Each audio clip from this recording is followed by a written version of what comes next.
ബഹുമാനമുള്ള സഹോദരങ്ങളെ, അല്ലാഹു സുബ്ഹാനഹു വ തആല പ്രവാചകന്മാരെ ഏറ്റവും കൂടുതൽ അയച്ചത് ബനൂ ഇസ്രായേലിലേക്കാണ്, ജൂതന്മാർക്കിടയിലേക്കാണ്, ഇസ്രായേലി വർഗങ്ങളിലേക്കാണ്. ഇസ്രായേൽ എന്ന് പറഞ്ഞാൽ അതൊരു പ്രവാചകന്റെ പേരാണ്. യാക്കൂബ് നബി അലൈഹിസ്സലാത്തു വസ്സലാമിന്റെ പേരാണ് ഇസ്രായേൽ എന്ന് പറയുന്നത്. അപ്പൊ ബനൂ ഇസ്രായേൽ എന്നാ പറയുക, അവരുടെ പരമ്പരകള്, മക്കള്. അല്ലാഹു സുബ്ഹാനഹു വ തആല ബഹുമാനപ്പെട്ട ഇസ്ഹാഖ് നബി അലൈഹിസ്സലാത്തു വസ്സലാമിലൂടെ ധാരാളം പ്രവാചകന്മാരെ ലോകത്ത് പരിചയപ്പെടുത്തി. ഇസ്ഹാഖ് നബി ഇബ്രാഹിം നബിയുടെ മകനാണ്. ഇബ്രാഹിം നബി അലൈഹിസ്സലാത്തു വസ്സലാമിന് രണ്ട് മക്കളാണ്. ഒന്ന് ഇസ്മായിൽ അലൈഹിസ്സലാത്തു വസ്സലാം, ഒന്ന് ഇസ്ഹാഖ് അലൈഹിസ്സലാത്തു വസ്സലാം. ഇസ്മായിൽ നബി ഹാജർ ബീവിയിൽ നിന്നും കിട്ടിയ മകനാണ്. ആ ഇസ്മായിൽ നബിയെ കൊണ്ടാണ് പരിശുദ്ധമായ കഅബ പണിതത്. ആ പരമ്പരയിൽപ്പെട്ട പ്രവാചകനാണ് നബിയുന ഹബീബുന ഷഫീഉന റസൂലുള്ളാഹി സല്ലല്ലാഹു അലൈഹി വസല്ലമ എന്ന ഒരു പ്രവാചകൻ മാത്രം. അങ്ങനെ ബഹുമാനപ്പെട്ട ഇബ്രാഹിം നബി അലൈഹിസ്സലാത്തു വസ്സലാമിന്റെ മറ്റൊരു ഭാര്യ, ആദ്യ ഭാര്യയായ സാറ റളിയല്ലാഹു തആല അൻഹയിൽ അല്ലാഹു സുബ്ഹാനഹു വ തആല ഖുർആനിൽ ഫബശർനാഹാ ബിഇസ്ഹാഖ എന്ന് പറയുന്ന ആയത്ത് പറയുന്നുണ്ട്. ഖുർആൻ ഓതുന്നുണ്ട്, അല്ലാഹു പഠിപ്പിക്കുന്നുണ്ട്. അവൾക്കൊരു സന്തോഷ വാർത്ത അല്ലാഹു അറിയിക്കുന്നുണ്ട് ഇസ്ഹാഖ് എന്ന മകനെ കൊണ്ട്. അപ്പൊ ഏറ്റവും കൂടുതൽ അതിൽ സന്തോഷിച്ചത് സാറാ ബീവി ആയിരുന്നു. എനിക്കിന്നൊരു മോൻ കിട്ടുമെന്ന് ഉള്ള ഒരു വാക്ക് അന്നത്തെ ആ കിതാബിൽ, ഖുർആനിൽ അന്നത്തെ ആ കിതാബിൽ അല്ലാഹു പറഞ്ഞത്, അവരത് സന്തോഷിച്ചു. സാറാ ബീവിക്ക് ഒരു കുട്ടിയെ കിട്ടുമെന്ന് അല്ലാഹു പറഞ്ഞു സന്തോഷിച്ചു. ഫബശർനാഹുമാ എന്ന് പറഞ്ഞില്ല, അവരെ രണ്ടുപേരെന്നും എടുത്തു പറഞ്ഞില്ല. കാരണം ഇബ്രാഹിം നബി അലൈഹിസ്സലാത്തു വസ്സലാമിന് മറ്റൊരു ഭാര്യയിലൂടെ മകൻ ഉള്ളത് കൊണ്ട് ഫബശർനാഹ, അവൾക്കെന്നാ പറഞ്ഞത്. ആർക്ക്? സാറായിക്ക് ഒരു കുട്ടി ഉണ്ടാകും. ആ കുട്ടിയുടെ പേര് ഇസ്ഹാഖ് എന്നാണ്. അങ്ങനെയാണ് ഇസ്ഹാഖ് നബിയും ഇബ്രാഹിം നബിയും ബൈത്തുൽ മുഖദ്ദസ് പണിതത്.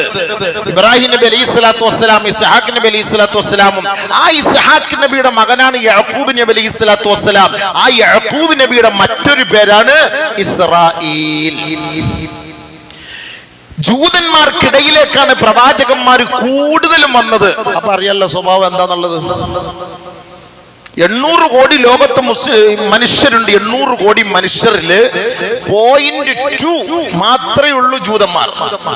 0.2 ഏകദേശം കണക്ക് കൂട്ടിയാല് 1,60,00,000 വരും. ഇത്രയേ ഉള്ളൂ ലോകത്ത്.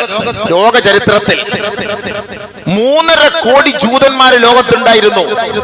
ഈ 3.5 കോടിയിലെ 2 കോടിയെയും തട്ടിയത് ക്രിസ്ത്യാനികളാണ്, മുസ്ലിങ്ങളല്ല. അത് മനസ്സിലാവും, ചരിത്രം അറിഞ്ഞൂടാ.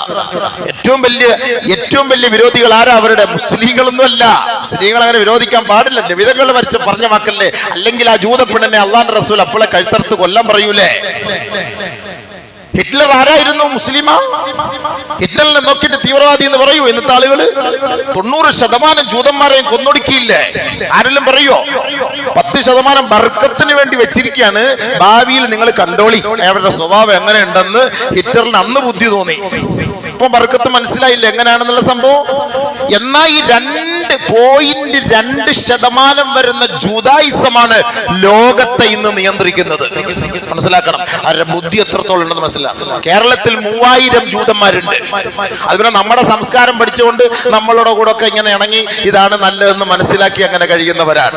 പക്ഷെ ആ ജൂതന്മാർ അങ്ങനെയല്ല. അതങ്ങനെയല്ല. ഓരോ പ്രവാചകന്മാരെ വേദനിപ്പിച്ച ചരിത്ര പാരമ്പര്യമാണ് ജൂതന്മാർക്കുള്ളത്. ഒറ്റ ദിവസം കൊണ്ട് 41 പ്രവാചകന്മാരെ കൊന്നവന്മാരാണ് ജൂതന്മാർ. ഒറ്റ ദിവസം കൊണ്ട് 41 പ്രവാചകന്മാര് നബിമാരെ കൊന്നവർ. ഈ സാധാരണ ആളുകളെ, ഗസയിലെ ആളുകളെ അല്ല. അതൊക്കെ സാധാരണ നമ്മളെ പോലുള്ള മനുഷ്യരാണ്. പരിശുദ്ധ പ്രവാചകന്മാരിൽ ഒരു ദിവസം കൊണ്ട് 41 വരുന്ന പ്രവാചകന്മാരെ കൊന്നവരാണ്. മൊത്തം 70 പ്രവാചകന്മാരെ കൊന്ന പാരമ്പര്യമാണ് ജൂതന്മാർക്കുള്ളത്, യഹൂദികൾക്കുള്ളത്.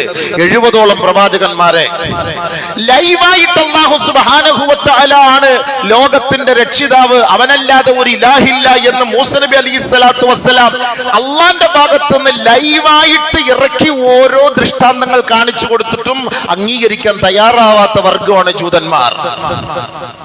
30 വർഷക്കാലത്തോളം ബഹുമാനപ്പെട്ട മൂസ നബി അലൈഹി സ്വലാത്തു വസ്സലാമിനെ പെടാപാടുപെടുത്തി ജൂതന്മാർ 30 വർഷക്കാലത്തോളം. ബഹുമാനപ്പെട്ട മൂസ നബി അലൈഹി സ്വലാത്തു വസ്സലാമിന് ബൈത്തുൽ മുഖദ്ദസിൽ പോകണമെന്നുണ്ടെങ്കിൽ വിട്ടില്ല. ബൈത്തുൽ മുഖദ്ദസിൽ ബഹുമാനപ്പെട്ട മൂസ നബി അലൈഹി സ്വലാത്തു വസ്സലാമിനെ അങ്ങോട്ടേക്ക് വിടാൻ സമ്മതിച്ചില്ല. പോകാനും പറ്റിയില്ല, വിട്ടതുമില്ല. ഇവർക്ക് അത് വേണം, ഇത് വേണം, അത് വേണം, ഇത് വേണം എന്ന് പറഞ്ഞിട്ട് പ്രവാചകനെ ആകെ ഡങ്ങറാക്കി.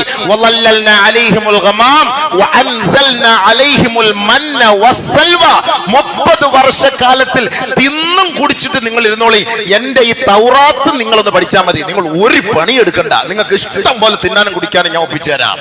മൂസ നബി അലൈഹി സ്വലാത്തു വസ്സലാം പറഞ്ഞു. കട്ടിത്തേനും കാട കോഴിയുടെ ഇറച്ചിയും അവർക്ക് ഇറക്കി കൊടുത്തു.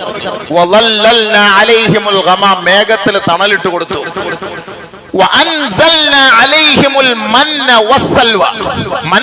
അവർക്ക് അല്ലാഹു തആല ഇട്ട് കൊടുത്തു. 30 വർഷക്കാലത്തോളം അവർ തിന്നു. 30 വർഷക്കാലത്തോളം അവർ തിന്നു. എന്നിട്ട് അള്ളാഹുവിനെ ആരാധിക്കാൻ പറഞ്ഞപ്പോ, ഞങ്ങൾക്ക് വേറെ വല്ല പണിയില്ലയോ മൂസ, വേറെ വല്ലതും ഉണ്ടെങ്കിൽ നീ പറ, അടുത്ത എന്തെങ്കിലും അൽഫഹമോ വല്ലതും കിട്ടാൻ മാർഗമുണ്ടോ, ചൊവ്വായ കിട്ടാൻ വല്ല മാർഗമുണ്ടോ, ഇതൊക്കെ തിന്നു മടുത്ത് പുതിയ ഐറ്റംസ് വല്ലതും ഉണ്ടോ എന്ന് നിന്റെ റബ്ബിനോട് ചോദ്യം. അത് വല്ലതും ഉണ്ടെങ്കിൽ ഇങ്ങോട്ട് അയച്ചതാ. ഈ ഉമ്മ ദൈവത്തെ ആരാധിക്കണം അള്ളാഹുവിനെ എന്നൊക്കെ പറഞ്ഞ് നടക്കാതെ വേറെ മാർഗമുണ്ടോ?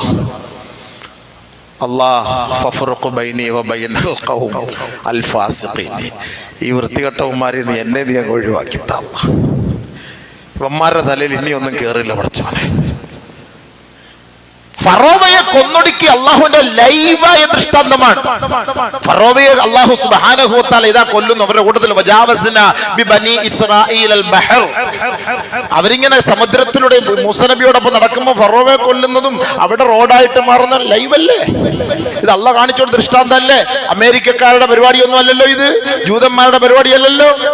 ഈ കാണുന്ന സമുദ്രത്തെ അള്ളാഹു സുബ്ഹാനഹു വ തആല ഹൈവേ റോഡാക്കി മാറ്റി അതിലൂടെ മൂസ നബി അലൈഹി സ്വലാത്തു വസ്സലാമും അനുയായികൾ രക്ഷപ്പെട്ട തൊട്ടപ്പുറത്ത് പോയി അപ്പുറത്തെത്തിയപ്പോ അവര് കുറെ എണ്ണം അവരുടെ കുടുംബത്തിലെ പഴയ ആളുകളൊക്കെ അവിടെ ഇരുന്ന് ഇങ്ങനെ ദൈവത്തെ ആരാധിച്ചുകൊണ്ടിരിക്കുന്നു. ഇവരാരാധിക്കുന്നില്ല, കുറച്ച് ദൈവത്തെ ഞാൻ കൂടെ ഉണ്ടാക്കി താമസ. അല്ല, കൊച്ചുകുട്ടികൾ അപ്പുറത്തുപ്പുറത്തോട്ട് പോകുമ്പോ അവിടെ ഒരു കളിപ്പാട്ടം കാണുമ്പോ വാപ്പ അത് വാങ്ങിച്ചതാ വാപ്പ, ഇവിടുന്ന് അവൻ അങ്ങോട്ട് വാപ്പ അതിനെ വാപ്പ ഇത് വാങ്ങിച്ച വാപ്പ. മൂസ നബി അലൈഹി സ്വലാത്തു വസ്സലാം നേരിൽ കാണിച്ചു കൊടുത്തു ഫറോവയെ കൊല്ലുന്നത്, അള്ളാഹുവിന്റെ ദൃഷ്ടാന്തം. എന്നിട്ട് വഴിമാറി കൊടുക്കുന്നു, കടൽ വഴിമാറി കൊടുക്കുന്നു, വലിയ മതിൽക്കെട്ടായിട്ട് നിൽക്കുന്നു, രൂപപ്പെടുന്നു. മൂസയും അനുയായികളും അപ്പുറത്തേക്ക് എത്തുന്നു. അവിടെ പോയിട്ട് പറയാണ്, ഇവരിങ്ങനെ ആരാധിക്കുന്ന പോലെ ഒരു ബിംബം ഞങ്ങൾക്കൂടെ നീ ഉണ്ടാക്കിത്ത അല്ലാഹ്. മൂസ നബി അലൈഹി സ്വലാത്തു വസ്സലാം പറഞ്ഞു, പടച്ചവനെ, ഇവരെ നീ ഇത്രയും ശ്രേഷ്ഠന്മാരാക്കി. അല്ലാഹു പറഞ്ഞു, പടച്ചവനെ, നിങ്ങൾക്ക് ഞാൻ അല്ലാഹ് അല്ലാത്തൊരു ഇലാഹിനെ ഞാൻ പഠിപ്പിച്ചു തരാനോ? അല്ലാഹ് അല്ലാതെ ഒരു ഇലാഹ് ഇല്ല എന്ന് ലോകത്തെ പഠിപ്പിക്കാനാണ് ഞാൻ വന്നത്.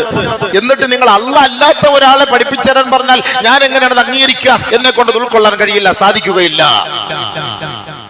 അല്ലാഹുവേ, ഈ വർഗത്തിൽ നിന്ന് എന്നെ നീ ഒന്ന് രക്ഷപ്പെടുത്തും. ഇത്രയും കാണിച്ചു കൊടുത്തിട്ട്, ലൈവ് കാണിച്ചു കൊടുത്തിട്ട് നമ്മൾ തീവ്രവാദികൾ എന്ന് പറഞ്ഞാൽ പിന്നെ ഇതിനപ്പുറത്ത് വേറെ എന്താ പറയാ? ഇതിനിപ്പോ എന്താ പറയാ? ബഹുമാനമുള്ള സഹോദരങ്ങളെ, ഇസ്രയേലിൽ കാട്ടുതീ പടർന്നപ്പോൾ ഈ അടുത്ത സമയത്ത് ഈ കാട്ടുതീ അണയ്ക്കാൻ വേണ്ടി രംഗത്തേക്ക് വന്നത് പലസ്തീനിലെ മക്കളാണ്. കാട്ടുതീ പിടിച്ചാൽ ഇസ്രയേലിനാണ് നഷ്ടം.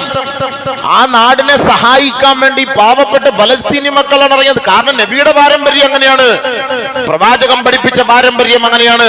അവനൊരു മനുഷ്യൻ ആണ് എന്ന ആ ഒരു നീയത്തിലാണ് ബഹുമാനപ്പെട്ട സാദിക്കളായ പലസ്തീന്റെ മക്കൾ ആ കാട്ടുതീ അണയ്ക്കാൻ അവരിറങ്ങിയത്. കാരണം ഇത് പ്രവാചകന്റെ അനന്തരഗാമികളല്ലേ, പ്രവാചകന്റെ കുടുംബക്കാരല്ലേ, അവരുടെ പാദസ്പർശമേറ്റ മണ്ണിലല്ലേ അവർ ജീവിക്കുന്നത്. അല്ലാഹു ബർക്കത്ത് ചെയ്തതാണ്, അല്ലാഹു ബർക്കത്ത് ചെയ്തതാണ്. ബഹുമാനപ്പെട്ട മൂസ നബി അലൈഹി സ്വലാത്തു വസ്സലാമിന് അവസാനം ഗതിയില്ല. എനിക്ക് ഫലസ്തീൻ ബൈത്തുൽ മുഖദ്ദസ് എന്ന് കാണണം, ഇവിടെ നിന്ന് പോകണം. ജൂതന്മാർക്ക് ബൈത്തുൽ മുഖദ്ദസുമായിട്ട് ഒരു ബന്ധവുമില്ല, അതാദ്യം പഠിച്ചോളി. ജൂതന്മാർക്ക് ബൈത്തുൽ മുഖദ്ദസുമായിട്ട് ഒരു പുലബന്ധം പോലുമില്ല. ചരിത്രത്തിന്റെ ഏത് താളുകൾ വേണം നിങ്ങൾ പരിശോധിച്ച് നോക്കിക്കോളി. അത് ഇസ്ലാമിനെ തകർക്കുക എന്ന ലക്ഷ്യമല്ലാതെ മറ്റൊരു ലക്ഷ്യം അവരുടെ മുന്നിലില്ല. ജൂതമതത്തിലേക്ക് ആളുകൾ ഇടിച്ചു കയറാൻ പറ്റൂല. പാരമ്പര്യമായി ജൂതായിസമായി വളർന്നു വരുന്നവരെ മാത്രമേ അവർ അംഗീകരിക്കുകയുള്ളൂ. അവർ വിജയിച്ചാൽ ഭയങ്കരമായി ആഘോഷിക്കും, പരാജയപ്പെട്ടാൽ വേറും നികൃഷ്ടരായി അവർ നിലംപതിച്ചു കിടക്കും. അതായത് ഒരു ജൂതനെ പിടിച്ച് തോറ്റുപോയ ഒരു ജൂതനെ പിടിച്ചു കൊണ്ടുവന്ന് കരടാ അവിടെ കിടത്തിട്ട് ഞാൻ കല്ലെടുത്തോണ്ട് വരട്ടെ, കിടന്നോണം. ആ കല്ലെടുത്ത് കൊണ്ടുവന്ന് ഇവനെ ഇടിച്ചു കൊല്ലുന്നവരും അവിടെ കിടക്കും, എഴുന്നേറ്റ് പോകില്ല. അതാണ് ജൂതന്മാർ. ജയിച്ചാൽ ഭയങ്കരമായിട്ട് കൊട്ടിഘോഷിക്കും, പരാജയപ്പെട്ടാൽ അതാണ് ജൂതന്റെ സിസ്റ്റങ്ങൾ. അത് പഠിക്കണം, അവർ ചരിത്രങ്ങൾ മനസ്സിലാക്കണം. ഇന്ന് ജൂതന്മാരെ കുറിച്ച് നമ്മൾ ചർച്ച ചെയ്യുമ്പോൾ ഇതേ ജൂത കുടുംബത്തിൽപ്പെട്ട ഒരു പെണ്ണ് നബിതങ്ങൾക്ക് വിഷം ചേർത്ത ഭക്ഷണവുമായി അള്ളാന്റെ റസൂലിന്റെ അരികിലേക്ക് വന്നു. നബിതങ്ങൾ അത് കഴിക്കാൻ പോയപ്പോ കടിച്ചു. ഉടനെ ജിബീൽ വന്ന് തട്ടിക്കളഞ്ഞു, അറിയിച്ചു കൊടുത്തു, ഇതിൽ ജൂത പെണ്ണ് അങ്ങയെ കൊല്ലാൻ ചെയ്ത പണിയാണിത്, അതുകൊണ്ട് കഴിക്കരുത് നബി എന്ന് പറഞ്ഞു. ആ വിഷത്തിന്റെ അംശം നബിതങ്ങളുടെ ശരീരത്തിൽ കിടന്നിട്ട് മരണസമയത്ത് പോലും അതിന്റെ വേദന ഉണ്ടായി. അത്രയ്ക്കും കടുപ്പമേറിയ വിഷമാണ് നബിതങ്ങൾക്ക് ഈ മാംസത്തിലൂടെ കലർത്തി കൊടുത്തു. ജൂത പെണ്ണാണെന്ന് ഓർക്കണം.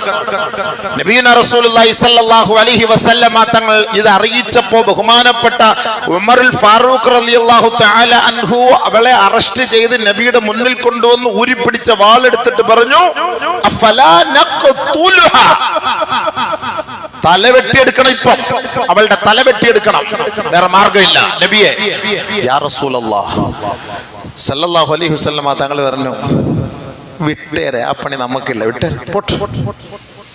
വിട്ടേക്കൂ. അല്ലാതെ തല വെട്ടാനല്ല പരിശുദ്ധ പ്രവാചകൻ പഠിപ്പിച്ചത്. ഇന്ന് അമേരിക്കക്കാരൻ ഹമാസുകാരെ കുറിച്ച് പറഞ്ഞു, കുഞ്ഞു മക്കളെ കൊണ്ടുവന്ന്, ജൂതന്മാരുടെ മക്കളെ കൊണ്ടുവന്ന് തല അറുത്തു മാറ്റിയെന്ന്. പെട്ടെന്ന് അവർ തിരുത്തി വൈറ്റ് ഹൗസിൽ നിന്ന് അബദ്ധം പറഞ്ഞു പോയതാണത്. അങ്ങനല്ലേ ഇല്ലാത്തത് പറഞ്ഞുണ്ടാക്കുന്നത്. നബി സല്ലല്ലാഹു അലൈഹി വസല്ലമ തങ്ങളുടെ പാരമ്പര്യമുള്ളവരാണ് ഈ മക്കൾ. നബി സല്ലല്ലാഹു അലൈഹി വസല്ലമ തങ്ങളുടെ പാരമ്പര്യം പഠിച്ചവരാണ് പരിശുദ്ധ ഇസ്ലാമിന്റെ മക്കൾ. അതിന് ലോകത്തിന്റെ ഏത് ഭാഗത്തായിരുന്നാലും അവർ മുസ്ലിമീങ്ങൾ തന്നെയാണ്. അവരുടെ നബി ഒന്ന് തന്നെയാണ്. അതിന് ഫലസ്തീന്റെ മക്കളായാലും, ഇനി ജോർദാന്റെ മക്കളായാലും, മിസ്രിന്റെ മക്കളായാലും, ഇസ്രയേലിലുള്ള മുസ്ലിമീങ്ങളായാലും, ലോകത്തിന്റെ ഏത് ഭാഗത്തുള്ള മുസ്ലിമീങ്ങളായാലും, ഇന്നമൽ മുഅ്മിനൂന ഇഖ്വത്തുൻ, എല്ലാം ഒരൊറ്റ സഹോദരങ്ങളാണ്. ഈമാന്റെ വിഷയത്തിൽ ഒരൊറ്റ സഹോദരങ്ങൾ. അല്ലെങ്കിൽ നമ്മൾ നമ്മുടെ ഈ മിമ്പറിൽ മെഹ്റാബിൽ നമ്മൾ ഫലസ്തീനു വേണ്ടി നമ്മൾ ദുആ ചെയ്യാറുണ്ടോ? മക്കയിൽ ദുആ ചെയ്യാറില്ലേ? മദീനയിൽ ദുആ ചെയ്യാറില്ലേ? അല്ലാഹുമ്മ അൻഖിദിൽ മസ്ജിദൽ അഖ്സ മിൻ അയ്ദിൽ യഹൂദി വന്നസാറ, ജൂത നസ്രാനികളിൽ നിന്ന് മസ്ജിദുൽ അഖ്സയെ മോചിപ്പിച്ചതാ എന്ന് നബിയുനാ റസൂലുള്ളാഹി സ്വല്ലല്ലാഹു അലൈഹി വസല്ലമ തങ്ങൾ, സ്വഹാബാക്കൾ, താബിഈങ്ങൾ, തബഅ താബിഈങ്ങൾ, അയിമ്മത്തുൽ മുജ്തഹിദീങ്ങൾ, ഇന്നേ വരെ ഉള്ള മഹത്തുക്കൾ പരിശുദ്ധമായ മസ്ജിദുകളിൽ ദുആ ചെയ്യണമെങ്കിൽ ഈ പരിശുദ്ധമായ ബൈത്തുൽ മുഖദ്ദസിന്റെ ആധിപത്യം ആരുടെ കൈകളിലാണ്? നസ്രാനി ജൂദായിസത്തിന്റെ കൈകളിലാണ്. അതുകൊണ്ടാണ് അങ്ങനെ ഒരു ദുആ, അല്ലാഹു ഇത് ഞങ്ങൾക്ക് മോചിപ്പിച്ചതാ. ചെറിയ ചരിത്രമല്ല, ചരിത്രം വലുതാണ്. ചരിത്രം നമുക്ക് മനസ്സിലാകാത്തത് കൊണ്ടാണ്. നമ്മളിൽപ്പെട്ടവർ പോലും പറയും, അവരെന്തിനാ കാണിക്കാൻ പോയത്, ഈ ഹമാസുകാർ എന്തിനാ അങ്ങനെ ചെയ്യാൻ പോയത്, ഇവരെന്തിനാ അങ്ങനെ പ്രവർത്തിക്കാൻ പോയത്, അതുകൊണ്ടല്ലേ അങ്ങനെ സംഭവിച്ചത്, ഇങ്ങനെ സംഭവിച്ചത്. ബഹുമാനമുള്ള സഹോദരി, അടുത്ത സമയത്തിനുള്ളിൽ ഈ ഹമാസിന്റെ പ്രതികരണം ഉണ്ടാകുന്നതിന് മുമ്പ് 200ഓളം പാവപ്പെട്ട കുഞ്ഞുങ്ങളെയും ഫലസ്തീനികളായ പെൺമക്കളെയും ആൺമക്കളെയും കൊന്നൊടുക്കിയ ചരിത്രം പത്രത്തിൽ നമ്മൾ വായിച്ചില്ല, അത് കണ്ടില്ല.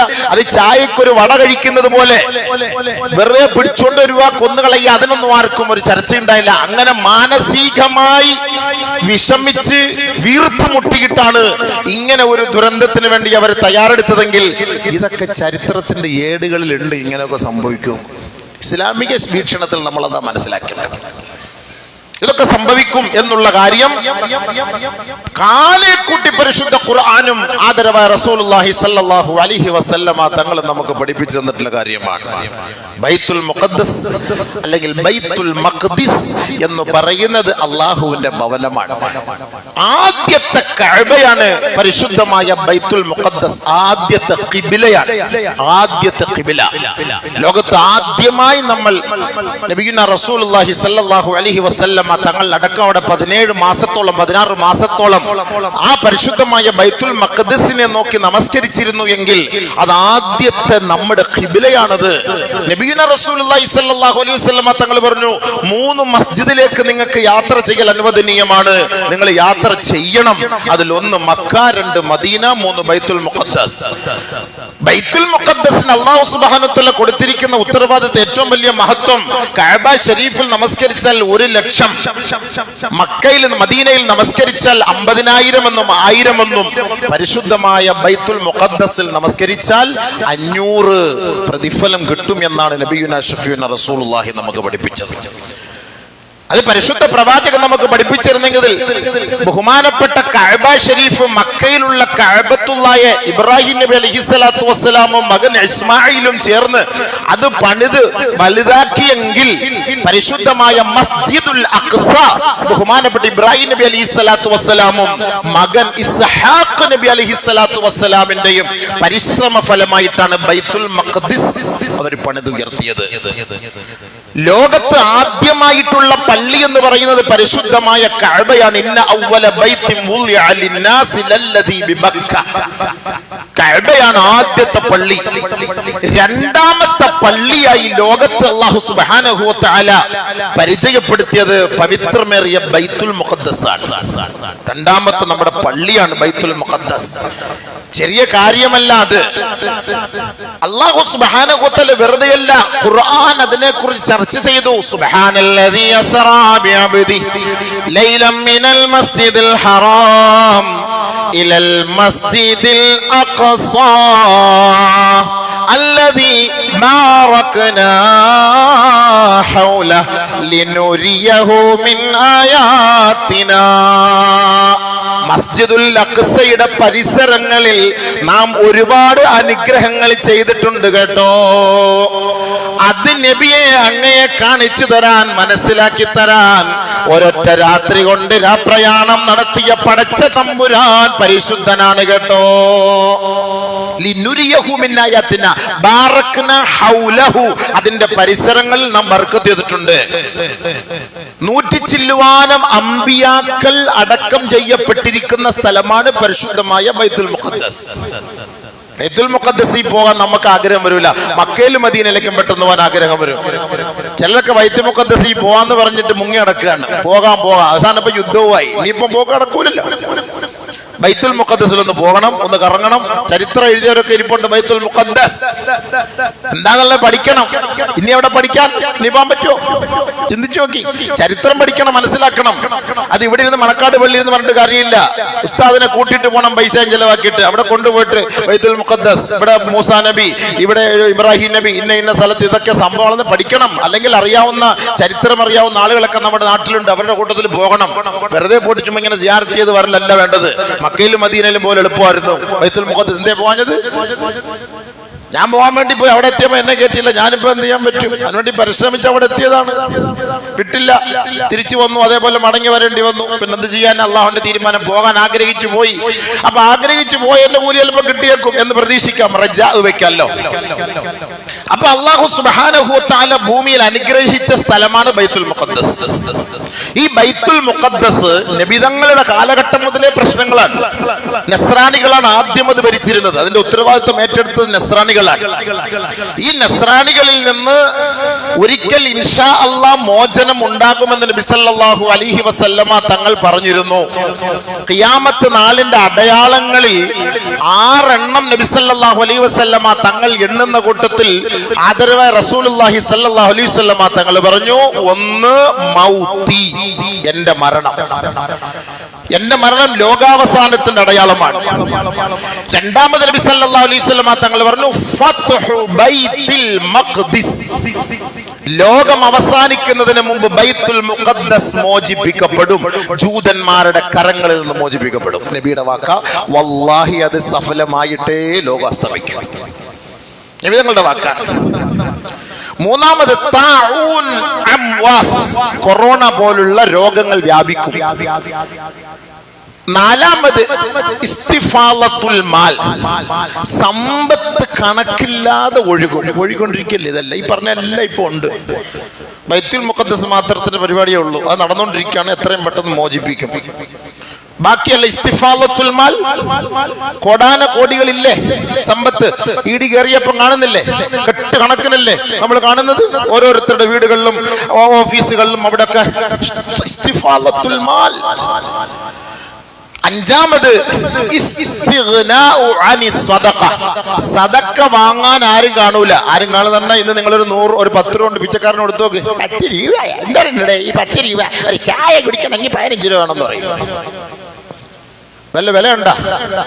10 രൂപ വില ഉണ്ടാ? KSRTC കയറി ഒരു ലോക്കൽ ടിക്കറ്റ് എടുക്കണമെങ്കിൽ 10 രൂപ കൊടുക്കണം. 10 രൂപ വില അപ്പം മനസ്സിലായില്ലേ? 9 രൂപ ഉണ്ടെങ്കിൽ ഞാൻ പറഞ്ഞ് ഇറങ്ങിക്കോളാൻ പറയും, കയറ്റില്ല. കണ്ടക്ടർ അയാളുടെ പോക്കറ്റ് 1 രൂപ ഇട്ട് കൊടുക്കുമോ? എന്നാൽ അയാൾ 1 രൂപ തരാനുണ്ടെങ്കിൽ അത് പിന്നെ തരാന്ന് പറയും, അത് തീർന്ന്. നമ്മൾ കൊടുക്കാനുണ്ടെങ്കിൽ ഇറക്കി കൊണ്ടുപോയി അടുത്ത വണ്ടിക്ക് ഇറങ്ങിക്കോളാൻ പറയും. ഒരു റിട്ടേൺ ഓട്ടോറിക്ഷ ഇവിടുന്ന് അവിടെ ഇറങ്ങണമെങ്കിൽ എത്ര? 10 രൂപ കണ്ട് കൊടുക്കണം. സംഭവിച്ചിട്ടുണ്ട്. വിലയുണ്ടോ? മനുഷ്യന്മാർക്ക് നമ്മളൊന്ന് സദക്ക ചെയ്താൽ പോലും അങ്ങനെയല്ലേ?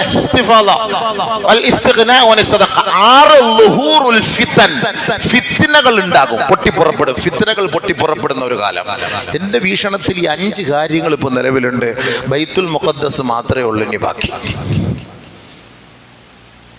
40 വർഷം 1948 മുതൽ ഓരോ 40 വർഷങ്ങളിലും പരിവർത്തനമുണ്ടാകുമെന്നാണ് ബുദ്ധിജീവികളായ പണ്ഡിതന്മാർ, മഹാന്മാർ, ആരിഫീങ്ങൾ, ഔലിയാക്കൾ ചരിത്രം പഠിച്ചിട്ട് പറഞ്ഞത്.